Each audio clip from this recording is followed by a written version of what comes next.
Hello. It's been a while since I've released anything on my channel, and I wanted to let you know what it is I've been up to and give you this interview that I just did with a gentleman in Spain.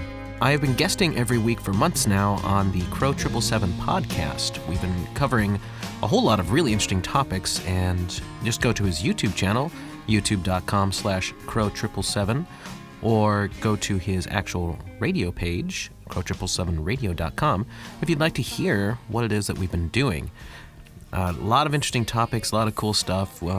It's getting very well received, and I'll be getting back to this show as well, but that's what I've been up to lately. And Crrow and I did a show together today with a show called Truth is Stranger Than Fiction, and I wanted to share that with you all here today.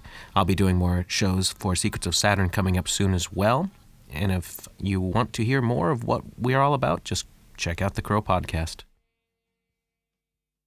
Ladies and gentlemen, welcome to Truth is Stranger Than Fiction. It's been a little while, but here we are again. My name is Herschel36, and boy, do I have a show for you. I have a young man called Crrow and a colleague of his called Jason. You may have come across them on Crrow777radio.com. Now, here's a quote from Edward Bernays. The conscious and intelligent manipulation of the organized habits and opinions of the masses is an important element in democratic society. Those who manipulate this unseen mechanism of society constitute an invisible government, which is the true ruling power of our country. We're living in the information age, but who owns the information? Crrow, what do you say to that? Well, in a way, you kind of answered your own question when you quoted Bernays. He's talking about a few things that, in my view, are very pertinent to what you're asking here. First of all, he talks about democracy. Well, what is democracy? It's putting people in a group. Once you've put people in a group, it becomes very doable to manipulate that group, and that's what Bernays is pointing out here. But I think more directly, you asked me who controls the information. Bernays flat out states it in the quote you just did.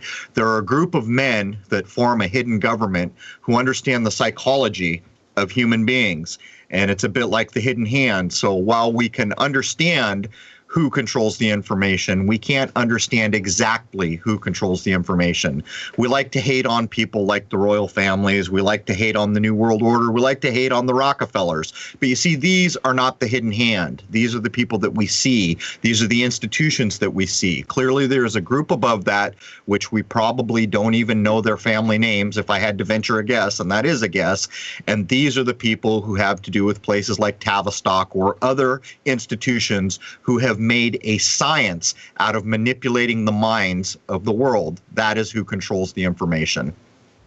Boom. Now, ladies and gentlemen, I have been a subscriber to Crrow777radio.com for, let's say, 6 to 8 weeks, and the content there is absolutely exceptional. Jason, when did you get involved with working with Crrow, and what's your background, please? Well, I met Crrow via email probably about a year and a half ago, and I had him as a guest on my podcast, Secrets of Saturn, and then he asked me to come do some things on Crrow777 Radio, and we just kind of hit it off from there. We realized that we have a really good rapport with each other. We complement each other the way we speak, and we're just really good at driving shows together because we're both pretty knowledgeable, I would say, and just kind of went on from there, and now we do most of his shows together, and I absolutely love doing it with him.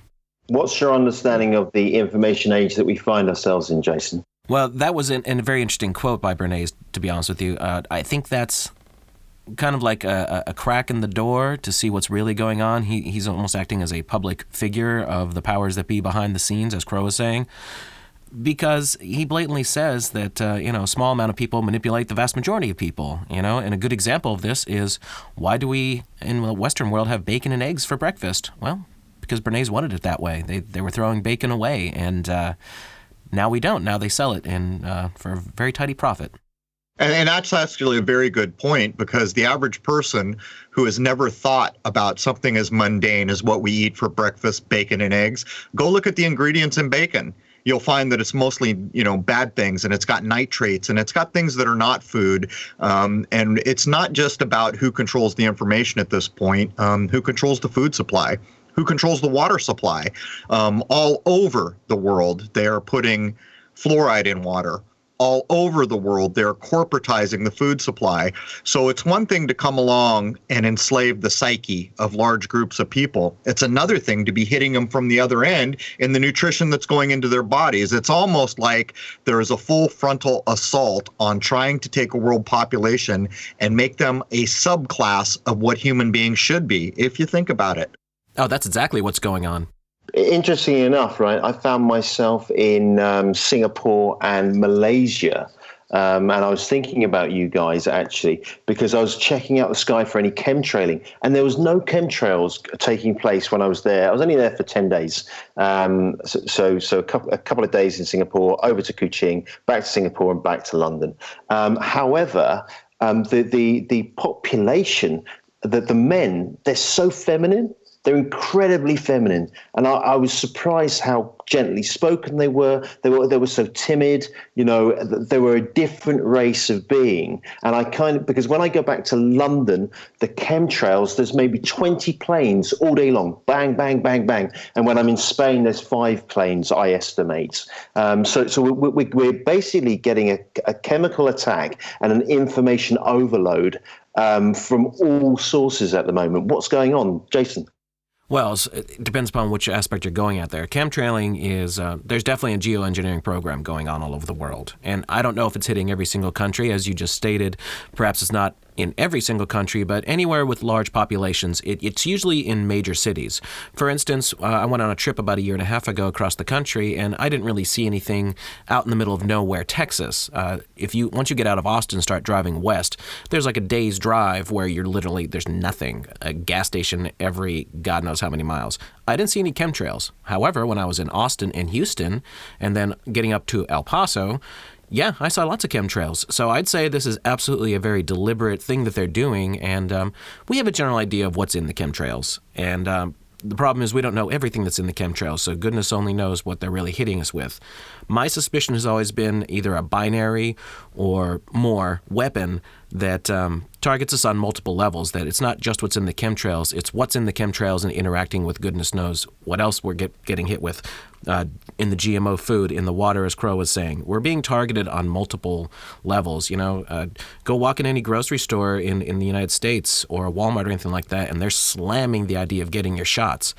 Flu shots especially, and, goodness knows what's in that. So I'd say we're being targeted on many levels, and I don't subscribe to any of those things. I won't do most of that stuff. I try to avoid everything I possibly can, especially when it comes to food. I try to buy everything organic that I can, and it costs more, and that's why people don't buy it. But the thing is, that's what food really costs. All that processed garbage that they're hitting us with is cheap because it's not real food. It's mostly chemicals, Well, here's an interesting fact.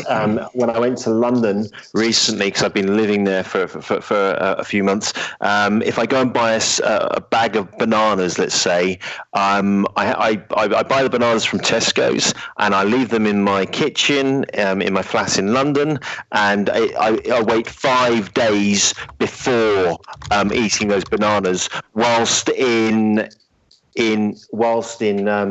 Spain, the bananas are absolutely ripe and ready to eat as we go. So it's very interesting. And just coming back to this information, the information that's pumped into family homes, as an example, right? A big TV screen right in front of the seating area, and it's estimated by the Guardian newspaper, the average household in the UK owns 7.4 devices connected to the internet that can connect to the internet. So my question to you both, Crow especially, if you own the internet, you would be in a very, very powerful position, no?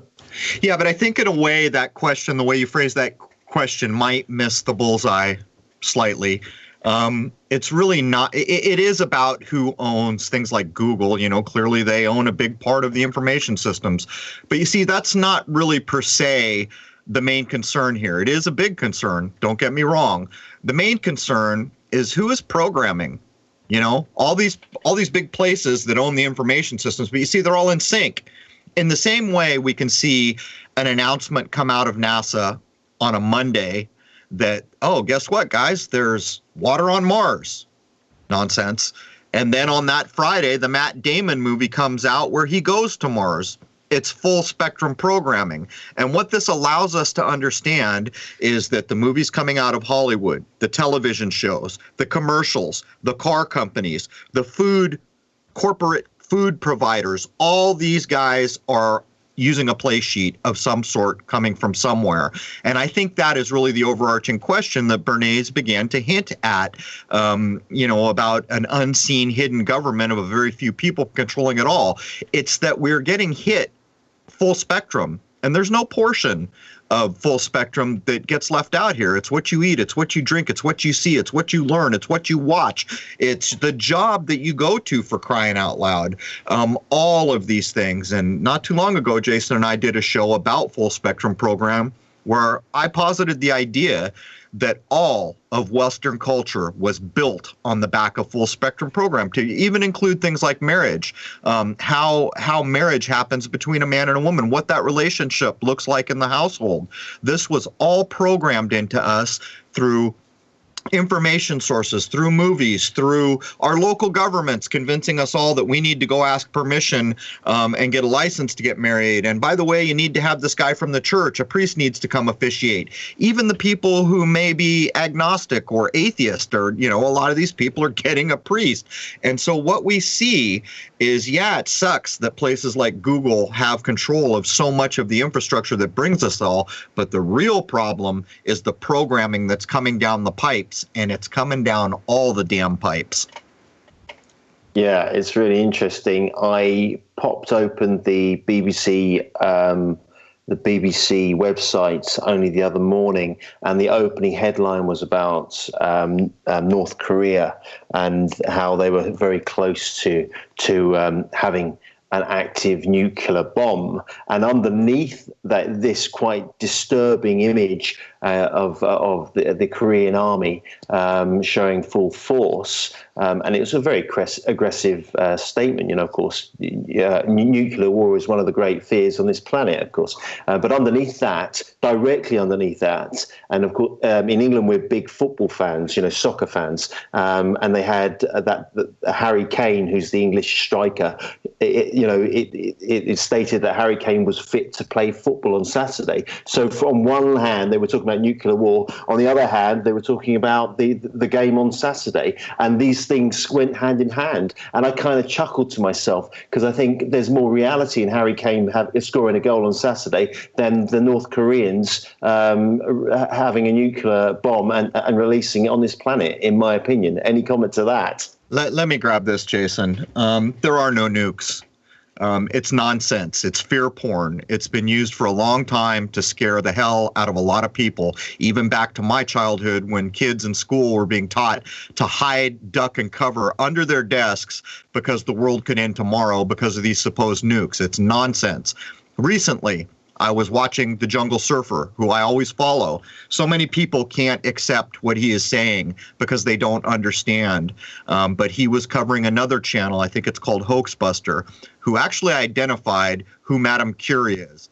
And for anyone who doesn't know who Madame Curie is, that is the root, the foundation, the basis for radiation, and therefore nukes in the way that we understand them. And what he did was he identified who this construct called Madame Curie is. M. Curie is Mercury, get it? Madame Curie, M. Curie, Mercury. She is playing the role of Mercury in the occult, theater that runs our world. And Jason and I did a show about Parsons and JPL and how he was killed with mercury and lost a limb, and all these other tells that you are looking at a kind of Masonic encoding, an alchemical encoding of a false history. Well, Madame Curie, or Mercury, as I guess we should call her now, because she's been identified, the veil has been ripped away, supposedly discovered radiation at the very foundational requirement to begin to knit the tale that we have nuclear weapons that could destroy this world. It is all nonsense. And the problem here is all the people listening right now have been told their whole lives that nukes are a real thing. They've been told that 3 Mile Island has a nuclear generator to produce electricity. They've been told all these things about nuclear energy, and it's all nonsense. It's all fear porn. It's all mind rape. And when they hear these things, they don't know what to do. Their entire life, they've been told this one thing, and now some joker named Crrow shows up in their view and tells them it's all nonsense. Well, there's two ways this can go. The average person can shut down and say, well, Crrow's spouting nonsense, or the average person can look into what we are saying here. There will never be a time when our world is threatened by nuclear weapons. They don't exist. We've been convinced of so many of these things, like Ebola is another good example. Ebola is nonsense. West Nile virus, all these plagues, all this fear porn. This is part of the programming and control of our world. In the case of Ebola, anyone who actually wants to consider what is being said here, go back and do an image search on Google for Ebola, and you will immediately notice there is this bizarre electrical green in almost every image you look up. And it's no different than the band Poison from the 80s. Of course, they were using the same idea. The green, poison, get it? It's all in the same vein, but that was their brand.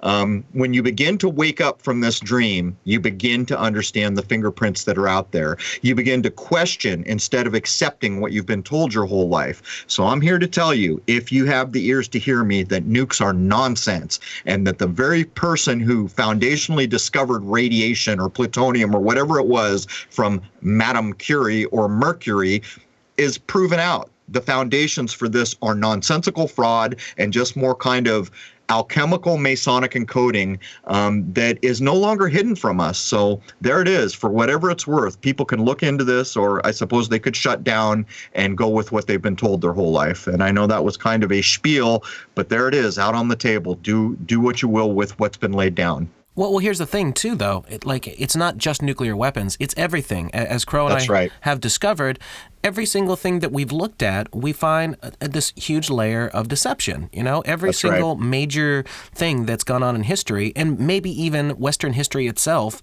we're finding mass fraud. So it's not just this one thing. It's everything. Whomever is really behind the majority of what gets given to us in the public image, it's almost all fraud, and the nuclear weapons thing is just one of just about everything.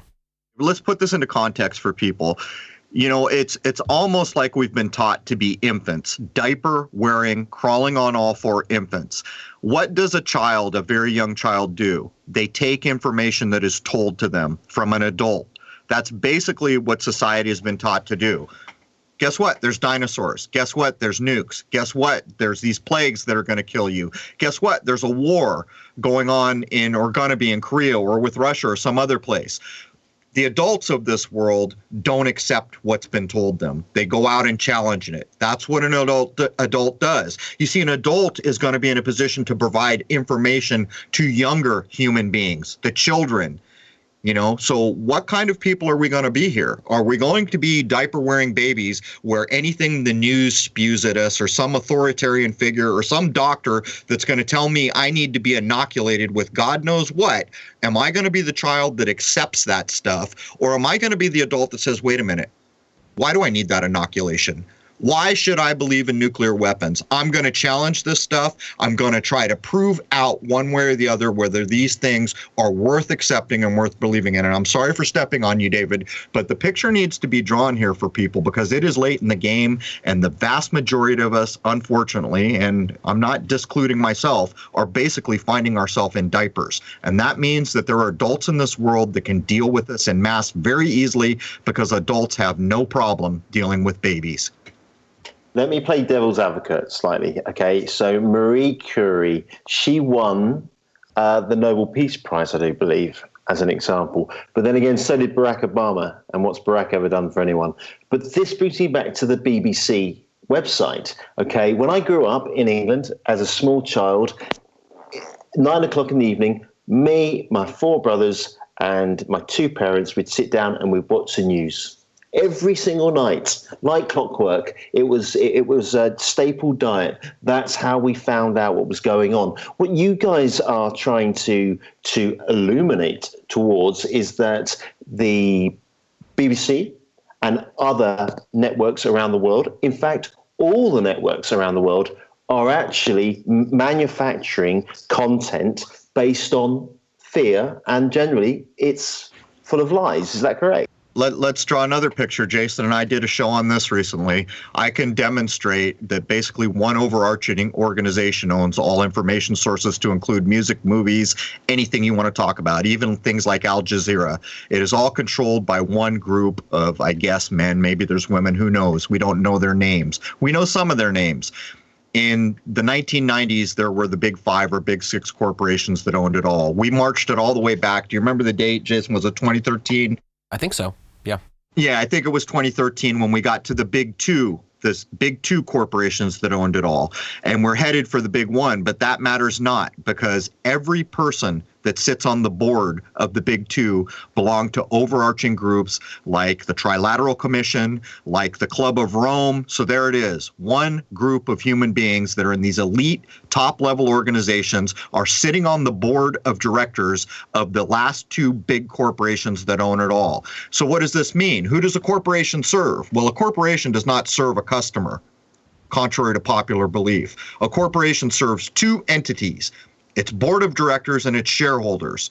So I have just demonstrated to anyone who wants to go look it up that these guys in the Trilateral Commission, gals maybe, and in the Club of Rome and in all these very old organizations are controlling the last two corporations that will soon be one, that control basically 90-some% of all information systems in this world. And it matters not whether we're talking about Al Jazeera or Capitol Records or some movie studio somewhere, like Disney is a good example. And even when I broke down Disney, I forget how many hundreds of subsidiary information sources were owned by Disney. I've forgotten. There were so many.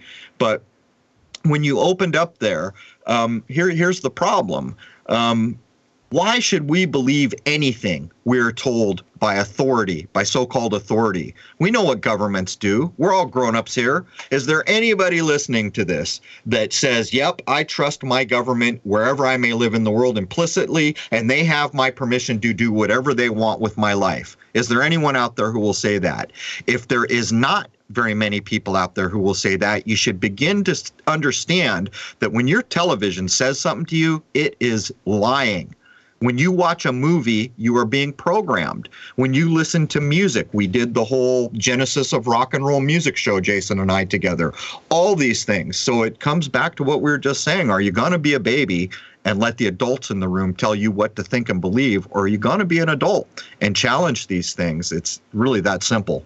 You could do a lot of this homework yourself, too. Just go back through the past couple of decades and look at the banks that are getting swallowed up by each other, or the media organizations. You can see the buyouts, and it's just everything's going under one umbrella, and then that corporation gets absorbed into another. And then you just get, it's a pyramid thing, and you can see that there's just less and less as the years have gone by owning everything. And what that means is you need less people directing more people. So an order can go down from on high and be filtered through all these other organizations.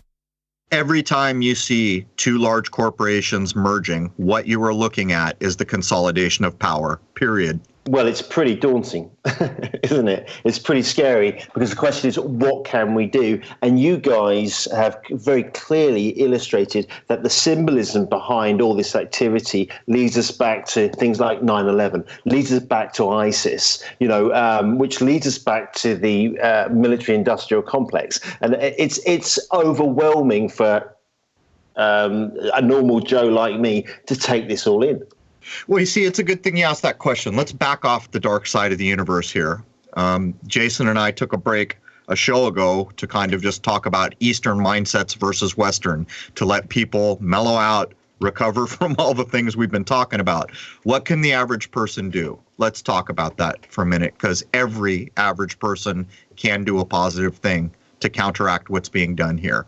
What's basically happening is, at some point in history, God knows when, the powers that be, the royal family, whoever the heck you want to point at as the people who had all the power, decided that, you know what, when we go into a place with our boots on and point our bayonets and guns at them, it can get out of control really quickly. We can piss some people off and they can fight back.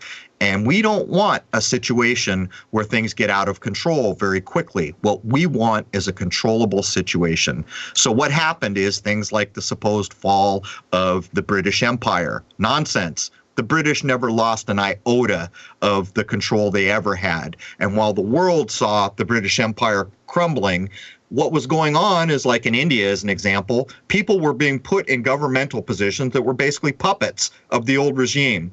So what they did was they quit pointing bayonets and combat boots at people, and they started going for the mind game.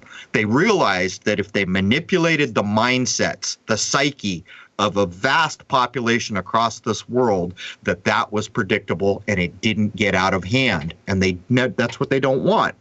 They want control. So that's what we're talking about. So what can the average person do? It's a very simple thing. You can begin to think for yourself. You can begin to challenge all information that comes to you. And most importantly of all, the concrete action you can take is to change your mind. In this world where we have no control over what corporation merges with who, or who owns the search engines, or any of these things, we have control of our minds. And that is why the people in charge are fighting so desperately to control the psyche of this world, to get us all to believe in these fantasies like nuclear weapons and all the nonsense, the fear porn that goes on, and the fake gun violence, and the 9/11s and the Sandy Hooks. It goes on and on and on. But if you change your own mind, you have truly changed something. And that thing that you have changed is the very thing they want control of. So there is light at the end of this tunnel. And let me back that up by saying the powers that be figured out it's much easier to control you with paper than it is with the barrel of a gun. They can give you the illusion of freedom, but in reality, they've got the chains on you. But it's all on this straw man identity and control through the system by bombarding you with information that you're taking as reality. In reality, it's nothing of the sort. That's a damn good point, because what Jason is pointing out here is the straw man identity, which is maritime, basically pirate law, which is enforced all over at least the Western world that I'm aware of. And what the straw man identity is a make-believe person with your name written in capital letters. Here's the rub. If you are convinced to buy in and give life to this make-believe person that doesn't exist, that uses your name, that was born on your birthday on paper as a corporation, then you can in fact be compelled to do things. And Jason is making a very valid point, you see, because if we'd all been adults way back in 33 and other times when this was being implemented and the Bureau of Census in the United States was being put together, and stood up and said, no, we're not going to buy into this. I'm not a piece of paper. I'm not a corporation. Why do I need a birth certificate? Why do I need a social security number? If we would have done these things, the illusion that has been spun around us would have no power. The spell would have no power. What they are doing would be powerless. But unfortunately, we came a long way down the road where we walk into a courtroom and a judge picks up a piece of paper with our name written in capital letters and says, "Is this you?" And the vast majority of us say, "Yep, Judge, that's me." Bang. The spell now has power. The make-believe person he is holding his hand, who is not you, is now empowered to compel you to do things like go to jail, to pay fines, to need licenses, all these things. So again, we're talking about your mind. If you control your mind and you change your mind, then there is light to not be so subject to the things we're addressing here. You have to be very strong with these things, though, however, because, if I'm not, if I'm not represented by a strawman entity, then I'm a sovereign being, I do believe. And there's implications about that. I actually took a promissory note into Lloyd's Bank to pay a mortgage, and I was shaking. I wanted to see it. I was shaking with fear. And when I took it in, the legal head representative came down, the secretary, and she made a photocopy and she signed my document. When I got home, I realized that I hadn't actually signed the promissory note. That's how much fear I was in. It's incredible. And so I thought nothing of it because it wasn't a legal document. However, the bank did write to me. They took the time to write to me regarding the issue about promissory notes, and they claimed that the promissory notes weren't legal tender in the UK, they were legal tender in the US. And I thought that was very interesting that they took the time out to actually write to me. But it's interesting, isn't it? Because I'm so programmed to be part of the system. Well, there's consequences, isn't there? This isn't just a system that was put together willy-nilly. If you try to get yourself out from under and claim the rights of a sovereign being in this world, not a corporation, not a straw man identity, not basically a debt slave, which 90-some% of us are, there are consequences they will try to bring against you. The problem here is why did they write you? Well, I have a feeling the reason they wrote you is because more and more people are becoming aware. But it's not just the straw man identity or the information system. I mean, we could take something as mundane as the elections that just occurred in the United States. I was getting ready to do a show, and I don't watch the news. I don't watch a lot of TV.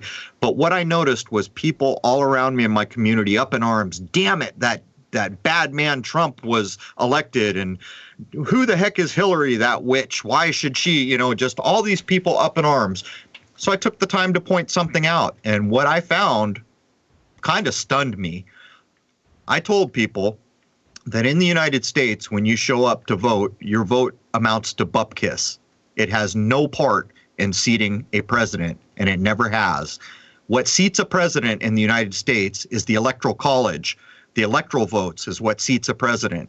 At the time I did the show, I think there were 4 live examples of presidents being seated supposedly against the popular vote, which means all these people in the United States voted, that was the popular vote, but the Electoral College seated someone else because, well, whatever reason, because. I also, and I'm not sure if this is true because I have not watched 2 seconds of Trump on television or the election, but I was told later that supposedly Hillary had the popular vote and Trump was seated. If this was true, it's just more evidence. But here's part of the rub. One of the presidents we can point to, Harrison, that was seated by the Electoral College, supposedly against the popular vote, guess who his descendants are? His descendants are the fine gentlemen who run the television show Pawn Stars. So these exquisite gentlemen that run the show Pawn Stars, who have a better way to teach the American people how to live and the value of materialism and all these things that show does. How is it that in a country the size of the United States, whatever it is, 400 million, I'm guessing, however many people, that it was these descendants of Benjamin Harrison that got the show? Now, if you can't see the picture that's being illustrated here, I don't know what to tell you, but that's not really the main point. The main point is that we have the most highly educated people in this country, doctors, lawyers. As a matter of fact, one of my neighbors is one of them. And when I told him his vote amounted to bupkis and that he should go look into what the Electoral College does and how it works, he was incensed. He was upset. He did what all people do that are confronted with a reality that they may not want to face. But it does not erase the fact that voting in the United States is nonsense. Democracy in the United States is nonsense. It is the Electoral College, which was put in place by the first 13 colonies as a way for the same powerful families and people to hold power ad infinitum. And that is a fact. As a matter of fact, the state I live in, Rhode Island, walked in while they were making the Electoral College, and they said, we will take no part in this because what you are doing is allowing a backdoor method for the same old to come in and steal power. You can look these things up. And as a matter of fact, as irony would have it, some weeks after I did this on my show, talked about it in the intro, there is a show in America called Adam Ruins Everything. And guess what he covered? The Electoral College. And guess what he said? Exactly what I had tried to tell everyone. So Jason made a valid point there. It's not just nukes or some plague you're going to get or the inoculations you need or the bad food you're eating.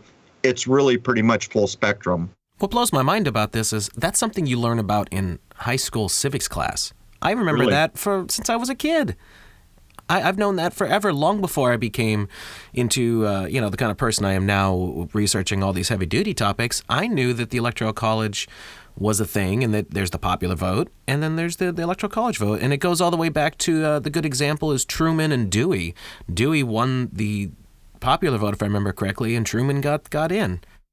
It gets even more ironic because people went and tracked back the supposed family trees of both Trump and Hillary, and the claim is being made now that they come from the same royal line out of Scotland or somewhere. Like, I don't know if I've even got that right because I just don't care anymore. They're all part of the bloodline, is what it comes down to. Yeah, if they're there for a reason, and I don't care what any person listening thinks they can vote for or thinks they can do. The person they want to be seated is gonna be seated. As a matter of fact, when we were coming into the election, everyone was saying Hillary had it and Trump didn't have a prayer in hell. Well, on South Park, the last episode before the election, they had Bruce Jenner, I guess his or her name is Caitlyn Jenner now, was the running mate of the person portraying Trump, who was a South Park character, the male against the female.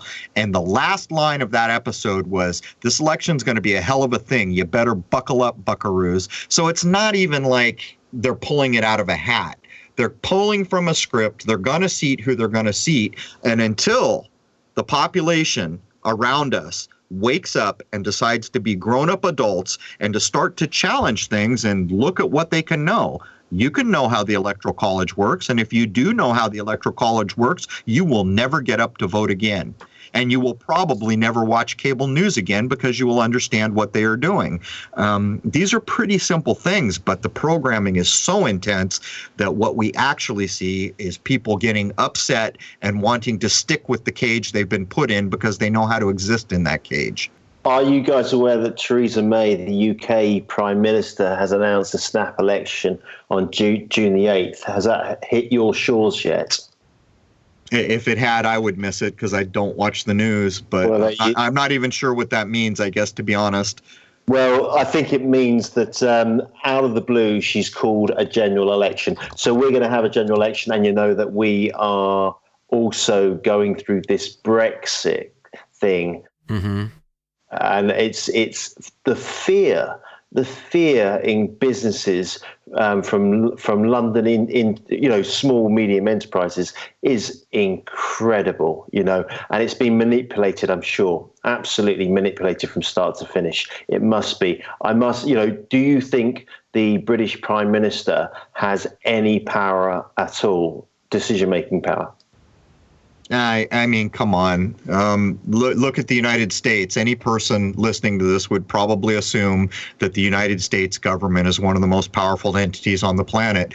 These people are puppets. They're actors. That's what they are. We can see it well, I hate to use the word, but I will, on the global stage, on the worldwide stage. We can see what goes on here. The average person maybe over in the UK wouldn't be aware that basically the United States has been demoted. Our middle class has been decimated. There's very little of it left. Almost everything we used to make in this country has been shipped over to China, and China is on the ascendance. Well, what does that tell you? It tells you that there are truly a hidden, shadowy group of men, as the Bernays quote told you in the opening of this show, that are pulling the strings. And if you began to consider, well, why was the United States demoted? Who knows the actual reasons? But think about what it means to start to put China on the ascendant, where a single man snaps his fingers and the next morning things are implemented. I remember some organics or some green acts that took years to go through the United States government. And by the time they came out the other side, they didn't resemble what they started. They were shadows of their former selves, and some of it kind of got implemented. Well, in China, under their system, basically a guy at the top snaps his fingers and the next morning that's the way it is. So you can kind of see what goes on in the world. But if you're looking at politicians, you are looking literally at actors. Look at Trump. For anyone who can't accept that, if you look at a person's resume, that tells you who they are, right? If it's an honest resume. If you were to look at Trump's resume, you would see actor on the resume. What does that tell you about Trump? I've said on a lot of shows, one of the most major kind of earth-shifting events in American history was the day that Ronald Reagan was elected. Why, you might ask? Well, I'll tell you, it's a very simple thing. Because Ronald Reagan was a known Hollywood actor, and it was suddenly okay for the people in this country to accept a damn Hollywood actor as the commander-in-chief. And while that may not mean what we think it means, the point is the line between Hollywood and politics had finally been unobscured. Everyone could see our president is an actor, and that is the truth. Well, the bottom line here is that the corporations, the banks behind the corporations more like, they're the ones in control. They're the ones that push things where they want them to go. And you can see that just with the prices of things and who does what on the worldwide scale. That's who controls it. And the rest of this is window dressing for the masses. Exactly. I mean, if we were to ask the people listening to the show, who owns the Federal Reserve in the United States of America? Well, I guess I shouldn't say America. I should say the United States, because the United States is the corporation that we're all subject to in this part of the world. But I will ask again, who owns the Federal Reserve? The average person who's never thought of it will say, well, the word federal is there, so it must be a governmental agency. It is not.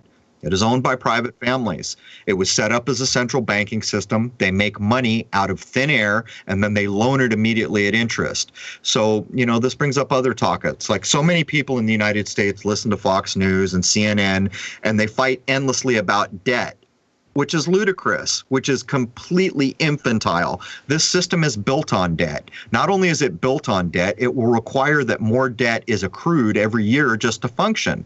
As I pointed out, the Federal Reserve, owned by private families, which is the source of money in this part of the world, makes it out of thin air. They sit down at a computer, they tap some keys, money has been made. There is no value backing it. They're basically promissory notes. In other words, we pass IOUs around. That's how we function in the Western world. But the point is they immediately take this imaginary IOU that has no value and they'll loan it to the real government at interest, which means immediately there is debt associated with every bit of currency that comes into our system. These are knowable things for anybody, and it just kind of underscores what Jason just said. Yep, you're right, guys. You're both right. It's incredibly heartbreaking. But I tell you what really got to me when I was deep into your conversations over the last few weeks is the stuff about music, because all three of us are musicians, and I was sold a dream. I fell in love with John Lennon and the Beatles and the later John Lennon work and Yoko Ono and that whole dream of saving the world and being famous and blah, blah, blah.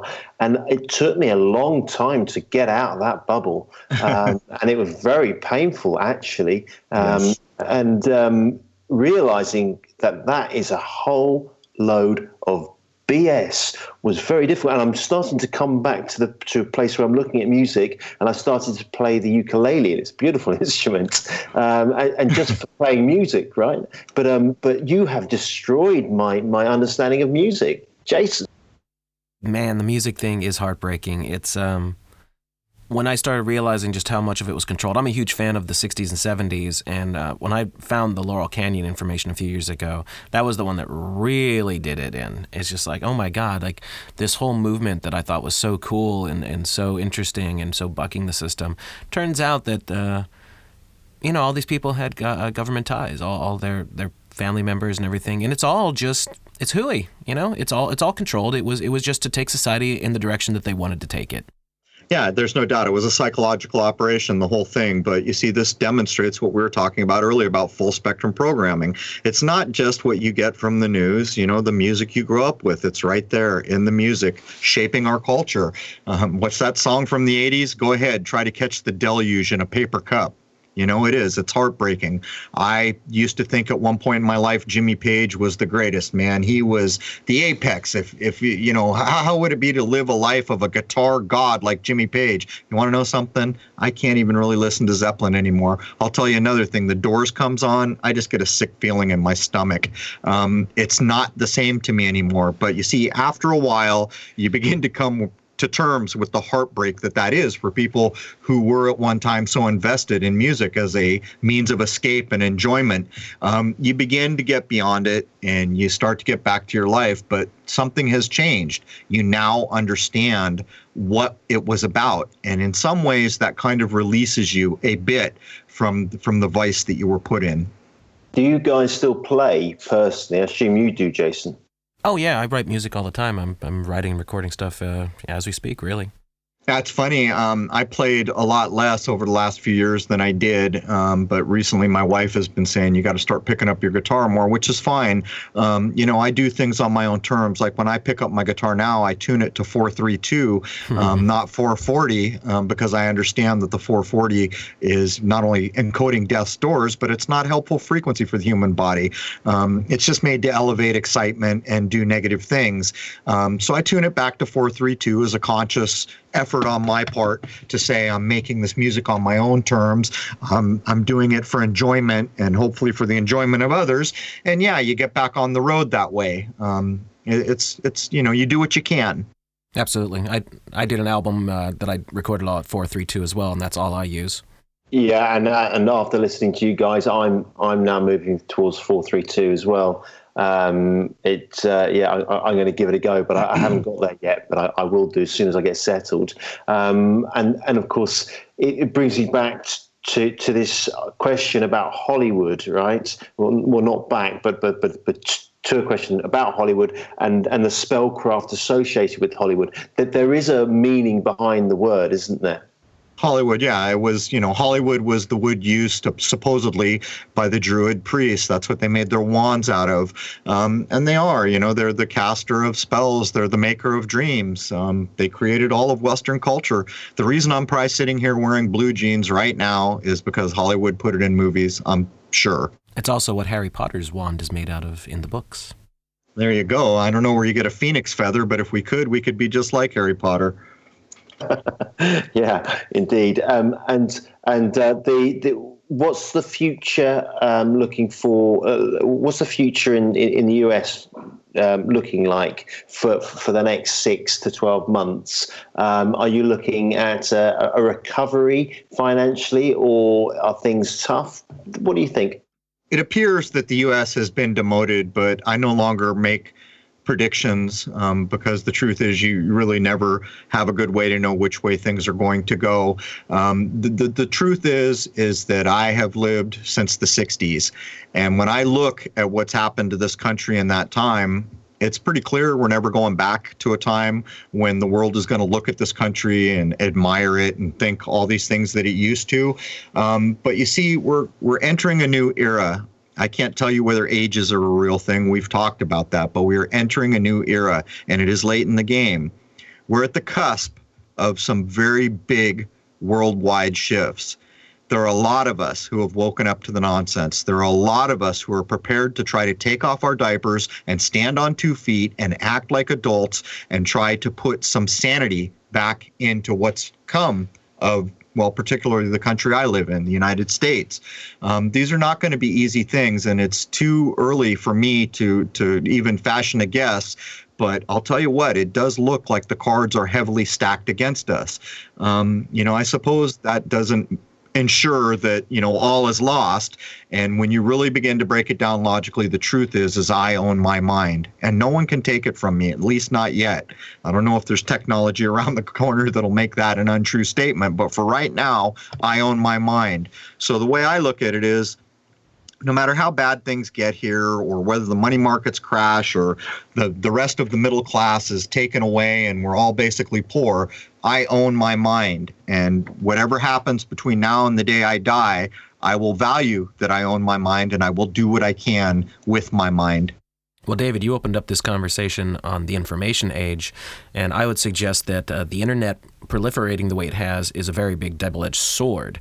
I don't think the powers that be thought it was going to become what it has become, and now that it's out there, they want to contain it is what it seems like. And the more and more people get used to this concept that they could go wherever they want and do whatever they want, if they try and lock that down, it's going to be an issue. But that's exactly what we see happening now. Google skews searches. For example, look up Crrow777 and see what you find. It seems like they're even skewing hits to certain places.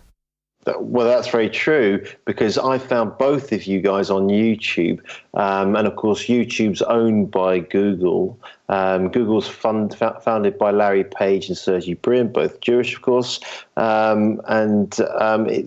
When you do the links, when I've done the links, the first funding for Google was in August 1998, a contribution of $100,000 from Andy Berkelsheim, co-founder of Sun Microsystems, and his advisor was Forrest Baskett. And Forrest was part of the leadership of the Sun project, which is supported by DARPA, which is the Defense Advanced Research Projects Agency, i.e. the US Department of Defense and the military-industrial complex. So am I wrong or right in suggesting that YouTube is being used by the powers that be to create metadata behind the content that we're putting up? They own the data, and then they're controlling the data as it moves forward. There's no service that you use in a day. It's not just the internet or social media, your telephone, the cards that you use in a day to buy things. It's all being data mined. And the reason it's being data mined is because they can deduce things that you will never know about yourself. As an example, if you data mined what the average person puts out across all digital things, including their cards and purchases and traveling with their GPS, all these things, algorithms can be put to data mine that will predict with a 98% certainty or better the day they will die, where they will die, what will kill them, and what group of people that puts them in. And that's just really a low-level example of what data mining can bring. This is the problem with corporately controlled information sources, because there is no protections. When I was young, say in the 70s, the idea that someone would try to figure out what you had done with your library card there'd have been hell to pay. People would not have stood for that kind of an invasion of privacy. And then look where we are today, where every single thing we do, the data is collected and mined, and it's not even really hidden. Places like Facebook are telling you flat out, Google has been telling everyone, and maybe 15, 20 years ago when you used a card, it was pretty much independent. Well, all these cards now are conglomerated because all the information is sold to whoever wants to buy it. So when you go to the grocery store and buy things, you use your benefits card, you use your gas card, you use any card that goes into a machine that is scanned, particularly the ones with chips now, which are not only programming you, the card you're carrying, but they're taking all the data back off that card. That's all data mineable, and it gives them the most complete and insane predictive abilities of a human population that has ever existed. YouTube and Facebook, they are cracking down. There are people from all various aspects of, if you want to call it the truth movement or whatever name you want to label it, they're getting cracked down on. They're pulling their ad revenue, the whole fake news thing. Like Facebook has an algorithm now that if they think you're fake news, they'll just pull your post. I had it happen to a friend the other day, and she has really nothing to do with any of this sort of thing. And her post just got pulled, and then she put up another post saying, hey, they pulled this as being labeled as fake news, and it had nothing to do with anything like that. So they are cracking down and are doing things that, to control us. And it shows you how insidious the systems are they use to combat the perceived threats to their system. You see, the real fake news is CNN. The real fake news is Fox News. The real fake news is your local news that brings you the weather and the ball scores every day. That is the real fake news. And yet they have legislated now, or are starting to legislate, these things called fake news. And there is no intention that they are going after CNN or Fox or Al Jazeera or any of the true fake news sources. What they're going to do is be coming for people like Jason and me and calling us fake news. When in fact, all Jason and I are doing is using our birthright of free speech and free thought to challenge a system that we perceive has gone wilder than a pack of jackals. So everything seemingly is backwards. And you guys did a really interesting show which talks about Satan and Lucifer, and that actually back in some of the old traditions, Lucifer was quite a decent character in that particular story. So it seems that everything is skew with, and it's very confusing. The average person can think about these things in a very simplistic way. In that episode, I think the title I put on it was Prometheus. The myth of Prometheus is the story of Lucifer is Venus. So much of all this nonsense and this Masonic encoding and the number systems that pull all these events to the calendar is simply encoding the sky. I don't accept that there's a man with a pitchfork living in our world with a bifurcated tail that is the devil. I don't accept it, and I never will accept it. I understand that the ideas generally are encoded by secret societies, places like the Vatican, places like the Masonic organizations. They're just encoding aspects of nature. It's what they're doing. In the same way that Christianity got encoded the path of the sun into it by places like the Vatican and Masonry. It's nothing scary. They're encoding the sky. And if you really look at it, what is the sky? Well, the sky's our clock. It's the only clock we have down here. And a lot of it is about that. And so if people look at these things and they feel a dark chill on their spine, maybe pull it back down a few notches and just consider what I've said, because anyone can look up that the word Lucifer is directly associated with the planet Venus. The reason is because when Venus is the morning star and it's rising and it's the brightest thing you can see by far, even rivaling the full moon in some cases, what's coming right behind? The sun. So Venus is the light bringer, you see, because the sun's coming right behind it. Venus is a bit unusual too, because sometimes it's the evening star where the sun will just have set and then you see Venus follow it down. So much of what we talk about from these secret societies and the Vatican, they're encoding aspects of nature. That's all they're doing. And that's all they've ever done. It's funny, when you look at it, it's really very simple things that it's just what humankind has been witnessing in the sky for thousands of years. Right, and it gave them power, didn't it? Because if you were a priest who could say things like, guess what, tomorrow the sun's going to be blotted out from the sky, and the average person didn't know anything about it, you could predict an eclipse. Well, how could you predict an eclipse? Well, because the sky is a clock is predictable. If you understand how it works, you can begin to predict these things. But more than that, if you understand what an eclipse signifies, it's the passage of time. So if you understand that so many eclipses past this one eclipse, we're going to be entering a new cycle of time, and you understand something about that cycle of time, you have a real leg up on people. And as a side perk, guess what? People are going to think you're pretty damn important because of all this knowledge you have of the natural world around you. That seems to be maybe at the roots of how any of this started, and it was all directly tieable to places like the Vatican, like the Masonic movements. And I would submit that the Masonic movement is a watered down version of the secret societies that came before, but they're all the same. It's not like one is holding some amazing information the other didn't. It seems that they were all really doing the same kind of thing. They were, and it's interesting because you can go back all the way to the earliest of recorded history that we could find. Whether we know how accurate it is or not is remains to be seen.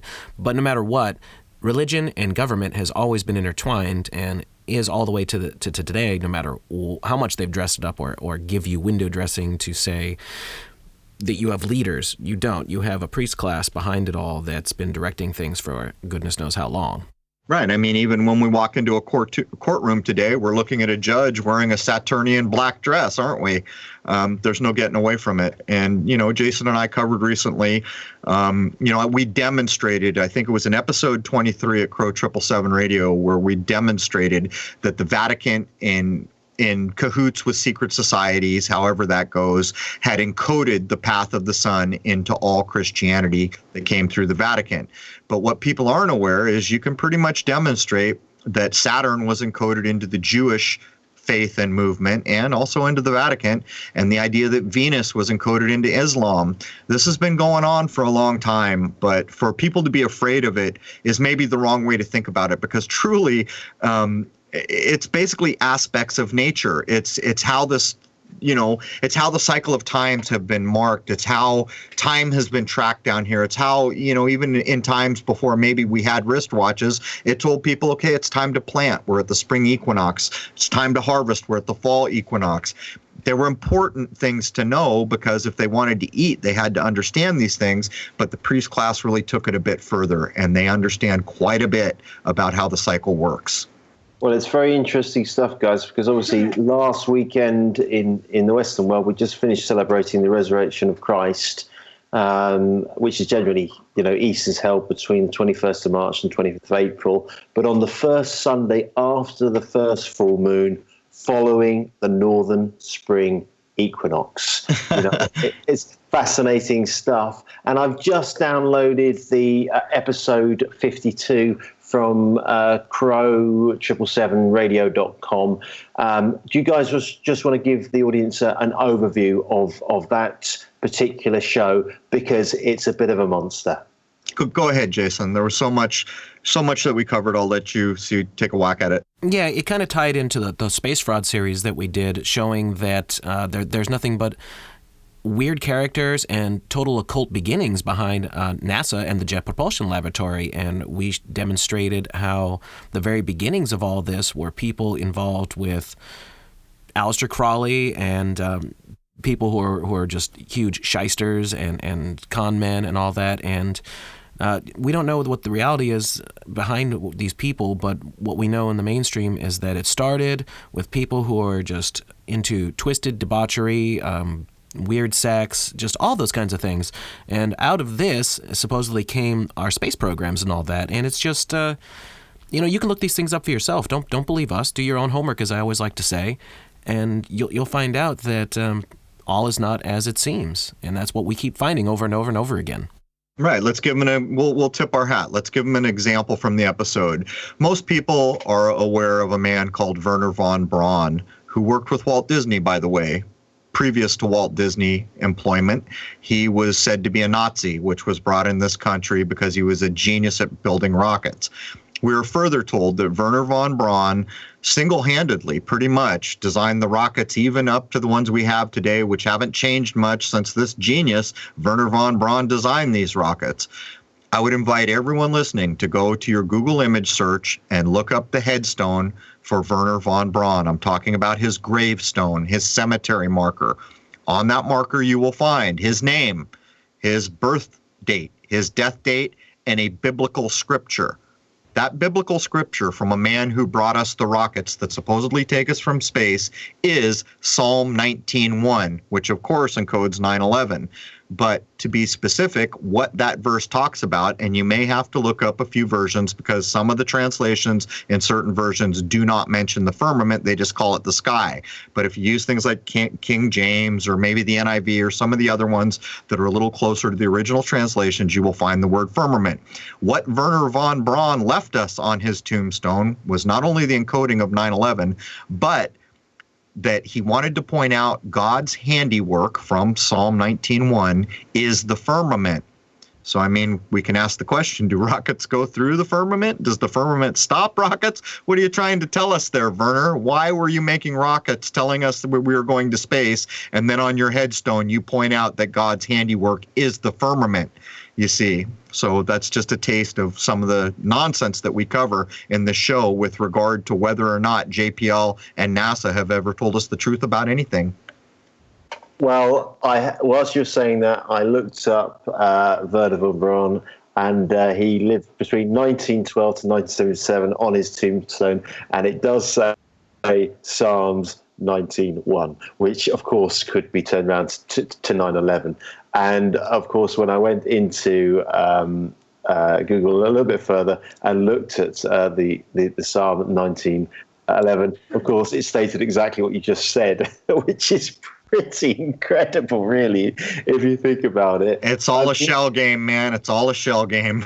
It's amazing, and it's kind of funny because we're the normal human being is completely unaware of what's taking place, which is why your show is so important, and you guys have to keep on going, and we have to try and get more people engaged with this content, because this content's much more important than the rubbish my children are taught at school. So you've got to keep it going, right? Hey, we'll keep it going as long as we can. Of course, on YouTube, we're starting to feel heat because, of course, they're pulling the ad revenue. They're now telling us that our content needs to be treated differently than other content because the advertisers don't view our content as friendly, which is a bunch of nonsense on the face of it. I pointed out recently when I did a clip to YouTube informing them they don't control free speech or free thought, that how is it that things like Rick and Morty can put on national television Rick saying 9/11 was designed to take your freedoms, and yet no advertisers are pulling their content from Rick and Morty? How is it that the cartoon Samurai Jack, which was one of the biggest cartoons for kids in the 90s, he was killing robots back in the 90s, is now slitting little girls' throats and spilling blood all over the place, but no advertisers are pulling their content from Samurai Jack, and yet Crrow's content, and I'm not advocating violence, I'm not advocating even an uprising of any kind. I am advocating people to think on their own terms and to change their minds, and for some reason, advertisers have a problem with that. So we can see the screws are starting to turn. Maybe this is the opening salvo, but we saw where YouTube Heroes went, so I don't think this is going to go very well for them. But when we begin to see this same kind of control exerted over content that has no advertising, we will all have to understand that we are going through the door to flat out censorship. Well, here's the thing. I pay $5 a month to I'm a member of the Crrow777radio.com radio station, part of the membership, and I think it's a fair price to pay for the content you guys are delivering, because it takes your time, research. I don't know who does the research. I assume you both do a little bit, but it's absolutely startling, so well done. So would you guys just like to wrap up this show? What can we expect from you both in the next show or two? Well, maybe it's best said like this. What you can expect for future shows that Jason and I do together is two human beings determined to take off their diapers, quit crawling around on four legs, stand up like adults, and to challenge the nonsense that is going on all around us. That's what you can expect. In terms of specifics, we're batting around what the next show will be. We haven't really landed on it, but what would you add, Jason? Well, there's a lot of topics we want to cover, and basically what it comes down to is we're going after the things that we know need to be exposed. We're trying to connect dots in a way that other people haven't. Like the show that we did yesterday on JPL with James. I would like to think that the three of us working together, kind of coming at this from our own points of view, coming together and discussing these things, this is what we're giving you on Crrow777 podcast every week. You know, we're trying our best to take what's out there and put it together in a way that you haven't heard before. There are a lot of shows out there that I hear that are just kind of regurgitating the same things over and over and over again. I don't want to name any specifics, but I mean, there's certain movements going on. I don't understand what these people are talking about. They're just saying the same thing repeatedly. We try so hard not to do that. We try to dig as deep as we can and put things together in a way to get you to think. And I would add something more. The way we have structured the show recently is Jason typically brings a bulleted list, which will drive the main narrative of the show. The reason we do this is to ensure that me, Crrow, does not overwhelm the way every topic will go. And while I do my research, and sometimes we veer away from the list at times, it's a way to balance out how this is being delivered. Because if I did the show on my own, a lot of times I would be saying things like nuclear weapons don't exist that would have a lot of people shutting down and say, I'm done here. What Jason really brings to the table, other than his ability to speak well and really balance a conversation and further it, is to level the field out so that more people can consider what's being said. And it's worked very well up to this point. Yes, it has. And as a listener, I've got to listen to the shows at least twice, probably 3 times. And I generally go through the content. I stop. I go online. I find what you're talking about. I put it into reference, and it builds my knowledge base. And it's absolutely exceptional. And I'm really pleased to have found Crrow777radio.com. It's a great resource and a fantastic opportunity to wake the F up. So let's bring this show to a close. You guys were brilliant. I was slightly rusty, but let's not worry about that. And I'd like to thank you both for spending some time on Truth is Stranger Than Fiction with Herschel 36. Cheers, guys. Thanks, man. Take care. Bye.